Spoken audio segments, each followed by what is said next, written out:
दोस्तों, आज हम आपको एक ऐसी कहानी सुनाने जा रहे हैं जो आपके रोंगटे खड़े कर देगी। यह सिर्फ एक घटना नहीं, बल्कि न्याय और अन्याय के बीच की वो भीषण जंग थी जिसने पूरे शहर को हिलाकर रख दिया था। सुबह के 4 बजे थे। आईपीएस अधिकारी रथु सिंह ने अपनी सख्त खाकी वर्दी उतारकर एक साधारण सूती साड़ी पहनी। आईने के सामने खड़ी उन्होंने अपने कसकर बंधे बालों को चूड़े से खोला और सिंदूर की जगह माथे पर एक छोटी सी बिंदी लगाई। यह था उनका मीना दीदी का रूप, जिस भेष में उन्होंने पिछले 3 हफ्तों से सब्जी मंडी में सक्रिय एक ड्रग गैंग की हर गतिविधि पर बारीक नजर रखी हुई थी। आज का दिन उनके मिशन के लिए बेहद महत्वपूर्ण था। कल रात उनके सबसे विश्वसनीय इन्फॉर्मर ने बताया था कि ड्रग डीलरों का एक बड़ा ऑपरेशन चल रहा है, जिसका पर्दाफाश करना अनिवार्य था। अपनी सब्जी की टोकरी में सावधानी से छिपाए गए कैमरे और रिकॉर्डिंग डिवाइस को अंतिम बार जांचते हुए अर्थू मंडी की ओर चल पड़ी। सुबह की ठंडी हवा उनके चेहरे पर जमी पसीने की बूंदों को सुखा रही थी, लेकिन उनकी आंखों में छुपी आग अभी भी धधक रही थी। एक ऐसी आग जो न्याय की प्यास से जल रही थी। मंडी पहुंचते ही उन्होंने महसूस किया कि आज का माहौल सामान्य से अलग था। आमतौर पर सुबह 5 बजे तक मंडी खरीदारों और विक्रेताओं की चहल पहल से गुलजार हो जाती थी, पर आज अधिकांश दुकानें बंद थीं। केवल कुछ चुनिंदा लोग ही वहां मौजूद थे, जो अजीबोगरीब ढंग से एक दूसरे को सांकेतिक इशारे दे रहे थे। आर्थू ने अपनी टोकरी को सावधानी से एक कोने में रखा और अपनी पैनी नजरों से ही स्थिति को समझने लगी। तभी अचानक एक दिल दहला देने वाली चीख ने मंडी के सन्नाटे को तोड़ दिया। छोड़ो मुझे, मैंने कुछ नहीं देखा। रथु ने तुरंत पहचान लिया, यह नीतू थी, वही निडर किशोरी जिसने पिछले हफ्ते उन्हें ड्रग डीलरों के बारे में महत्वपूर्ण जानकारी दी थी। 3 मुस्कुराते हुए युवक नीतू को बेरहमी से घसीटते हुए एक वैन की ओर ले जा रहे थे। रथु ने पल भर भी गमवाए बिना धीरे धीरे उनका पीछा किया। वैन के पास पहुंचकर उन्होंने युवकों की फुसफुसाहट सुनी। वे आज रात के बड़े कंसाइनमेंट की बात कर रहे थे।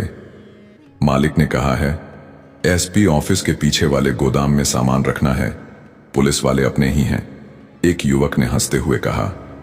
रथु का दिल जोरों से धड़क रहा था। यह वही ठोस सबूत था जिसकी उन्हें इतने दिनों से तलाश थी। पर तभी एक भारी थप्पड़ ने उनके चेहरे को जलन से भर दिया। क्या घूर रही है बे, हट यहां से, एक ड्रग डीलर ने उनकी टोकरी को लात मारते हुए गुर्राया। रथु ने अपने कांपते हाथों को पूरी तरह से नियंत्रित किया। वह जानती थी कि इस समय पलटवार करना मूर्खता होगी और इससे उनका सारा मिशन खतरे में पड़ जाएगा। माफ कीजिए भैया, नई नौकरी लगी है, समझ नहीं आता यहां का रास्ता।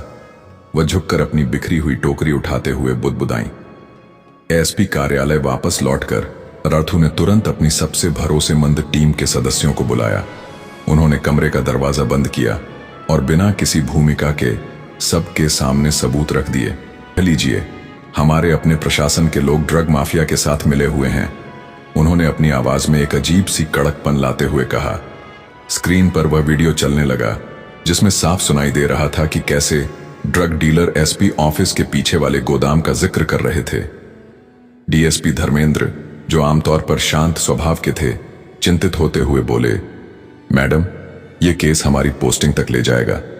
जिला परिषद के चेयरमैन विक्रम सिंह इसके पीछे हैं और वह मंत्री जी के बहुत करीबी हैं। रथु ने गुस्से से मेज पर मुक्का मारा। तो क्या हुआ? क्या हम अपनी वर्दी की शपथ भूल गए? क्या हम सिर्फ अपनी कुर्सी बचाने के लिए बैठे हैं? उन्होंने अपनी टीम को आदेश दिया, आज रात छापा पड़ेगा, लेकिन किसी को भी इसकी भनक नहीं लगनी चाहिए। मैं खुद इस ऑपरेशन का नेतृत्व करूंगी।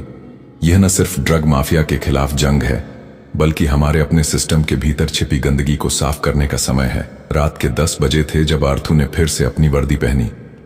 उन्होंने अपनी टीम के सभी सदस्यों के मोबाइल जब्त कर लिए थे, ताकि ऑपरेशन से जुड़ी कोई भी जानकारी लीक न हो सके। याद रखिए, उन्होंने जोशीले स्वर में कहा, आज हम न केवल ड्रग माफिया के खिलाफ, बल्कि अपने ही प्रशासन के भ्रष्ट तत्वों के खिलाफ लड़ रहे हैं। यह एक दोहरी लड़ाई है। गोदाम की ओर बढ़ते हुए अर्थू के दिमाग में नीतू का डरा हुआ चेहरा घूम रहा था। वह जानती थी कि आज की रात न केवल उनके करियर के लिए, बल्कि कई मासूम जिंदगियों के लिए निर्णायक साबित होगी। रात के ठीक 11 बजे आर्थू की टीम ने गोदाम को चारों ओर से घेर लिया। अंधेरे में छिपे हुए सभी जवानों के हाथों में टॉर्च और पिस्तौलें थीं, लेकिन आर्थू ने स्पष्ट आदेश दिया था, बिना मेरे सिग्नल के कोई एक्शन नहीं। गोदाम के अंदर से आ रही आवाजें साफ सुनाई दे रही थीं। जल्दी करो, यह सारा सामान 3 बजे तक ट्रक में लोड होना चाहिए। रथु ने अपनी नजरों से ही टीम को आगे बढ़ने का संकेत दिया और वे सभी सावधानी से अंदर बढ़ने लगे। तभी अचानक एक जवान का पैर एक खाली डिब्बे से टकरा गया। शोर सुनते ही गोदाम के अंदर से ताबड़तोड़ गोलियां चलनी शुरू हो गईं। छिप जाओ, रथु ने चिल्लाते हुए अपनी टीम को बचाया, लेकिन एक गोली उनके कंधे को छूती हुई निकल गई। खून से लथपथ होते हुए भी उन्होंने हिम्मत नहीं हारी। पूरी ताकत से हमला, उन्होंने आदेश दिया और पुलिस टीम ने गोदाम में प्रवेश किया। अंदर का नजारा डरावना था। सैकड़ों किलो हीरोइन और गांजे के पैकेट ढेरों में लगे हुए थे, जिनकी कीमत करोड़ों में होगी। चेयरमैन विक्रम सिंह अपने 2 बॉडीगार्ड्स के साथ पीछे के दरवाजे की ओर भाग रहा था। रुको, पुलिस! रथु ने चिल्लाया, लेकिन विक्रम ने पलटकर गोली चला दी। आर्थू ने छलांग लगाकर एक मेज के पीछे छिपते हुए जवाबी गोली चलाई, जो विक्रम के पैर में लगी। वह दर्द से चीखता हुआ गिर पड़ा। तभी पीछे से एक आवाज आई, मैडम समझ जाइए। रथु ने मुड़कर देखा तो डीएसपी धर्मेंद्र अपनी पिस्तौल ताने खड़ा था। उसकी आंखों में एक अजीब सी चमक थी, लालच और धोखे की चमक। धर्मेंद्र, तुम? रथु की आवाज में अविश्वास और गहरा सदमा था। माफ कीजिए मैडम, लेकिन मुझे अपनी जान प्यारी है, धर्मेंद्र ने कहा और अपनी पिस्तौल से विक्रम के बॉडीगार्ड्स को संकेत दिया। रथु समझ गई, धर्मेंद्र ही वह अंदरूनी आदमी था जिसकी वजह से उनके पिछले सभी छापे नाकाम हो रहे थे। वह सिस्टम का दीमक था। रथु ने एक गहरी सांस ली और अचानक अपनी पिस्तौल हवा में छत की ओर तान दी। गोली चलते ही छत का एक बल्ब फट गया और पूरा गोदाम अंधेरे में डूब गया। इस अफरा तफरी और भ्रम का फायदा उठाते हुए रथु ने छलांग लगाकर धर्मेंद्र पर हमला किया और उसकी पिस्तौल छीन ली। सब लोग नीचे गिर जाओ, उनकी आवाज गोदाम में गूंजी। बाहर खड़ी बैकअप टीम ने अंधेरे में आवाज सुनकर गोदाम में गैस बम फेंके। दम घुटने और आंखों में जलन के कारण चिल्लाते हुए ड्रग डीलरों ने आत्मसमर्पण कर दिया। जब लाइट वापस आई तो रथु ने देखा, विक्रम और धर्मेंद्र दोनों हाथों में हथकड़ी डाले जमीन पर बैठे थे। उनकी सत्ता और उनका घमंड चूर चूर हो चुका था। अगले दिन पूरे शहर में खबर आग की तरह फैल गई। अखबारों के फ्रंट पेज पर रथु की तस्वीर छपी थी, खून से सनी वर्दी में, लेकिन चेहरे पर विजय की मुस्कान। मीडिया ने उनका इंटरव्यू लिया। आपने इतने बड़े माफिया को कैसे पकड़ा? रथु ने सीधा जवाब दिया, सच्चाई और वर्दी की इज्जत से। उसी शाम रथु अस्पताल गई जहां नीतू भर्ती थी। लड़की ने उन्हें देखते ही रोना शुरू कर दिया। दीदी, मैंने सोचा था मैं मर जाऊंगी, नीतू ने कहा। रथु ने उसके सिर पर हाथ फेरा। अब डरने की जरूरत नहीं, तुम्हारी बहादुरी ने ही इस मामले को सुलझाया। तुम ही सच्ची हीरो हो। राष्ट्रपति पदक से सम्मानित होने के बाद रथु की जिंदगी में एक नई शांति आ गई थी। मीना दीदी क्लिनिक ने अपनी जड़ें जमा ली थीं और नीतू का आत्मविश्वास देखकर रथु को अपने फैसले पर गर्व होता था। लेकिन कुछ दिनों से उनके मन में एक अजीब सी बेचैनी थी। वह अक्सर रात को उठ जाती। एसपी कार्यालय के पीछे वाले गोदाम का दृश्य उनकी आंखों के सामने घूमता रहता था। कुछ तो था जो उन्हें परेशान कर रहा था, एक अनसुलझा सवाल जो उनके अवचेतन में गूंज रहा था। एक दोपहर जब रथु अपने कार्यालय में थीं, उनके डेस्क पर एक पुराना फोन पड़ा मिला। वह एक पुराना मॉडल था जिसे ऑपरेशन के दौरान उनके साथी अधिकारी इस्तेमाल करते थे। उन्होंने उसे उठाकर देखा तो उस पर अज्ञात नाम से एक मिस्ड कॉल थी। रथु को लगा कि शायद यह किसी पुराने इन्फॉर्मर का नंबर होगा, लेकिन जब उन्होंने कॉल बैक की तो दूसरी तरफ एक भारी और खुरदुरी आवाज थी, जैसे किसी पुरानी रिकॉर्डिंग में से आ रही हो। मैडम, आपने बहुत बड़ा काम किया, लेकिन एक टुकड़ा छूट गया है, आवाज ने कहा। रथु तुरंत अलर्ट हो गई। उनकी आईपीएस वाली सतर्कता वापस लौट आई। कौन बोल रहे हैं? उन्होंने कड़क आवाज में पूछा। मैं वही हूं जिसने आपको गोदाम की जानकारी दी थी, नीतू की मदद से। आवाज में एक अजीब सी घबराहट और जल्दबाजी थी। लेकिन आज रात मुझे मिलने आना होगा, अकेली, पुराने शिव मंदिर के पास रात 12 बजे। अगर तुम नहीं आई तो जो राज मैंने छुपा रखा है वह हमेशा के लिए दफन हो जाएगा। कॉल कट गई। आर्थू ने फोन को धीरे से नीचे रखा। यह आवाज, यह लहजा कुछ भी परिचित नहीं था। क्या यह कोई जाल था? विक्रम और धर्मेंद्र जेल में थे तो कौन हो सकता था जिसने यह अधूरा राज छिपा रखा था? वह अपनी टीम को बताना चाहती थी, लेकिन उस आदमी ने अकेली आने को कहा था।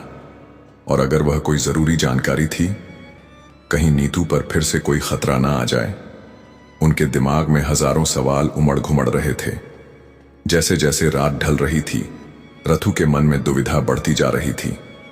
उन्होंने अपनी वर्दी पहन ली, लेकिन इस बार उनके दिल में उत्साह की जगह एक अजीब सी चिंता और आशंका थी।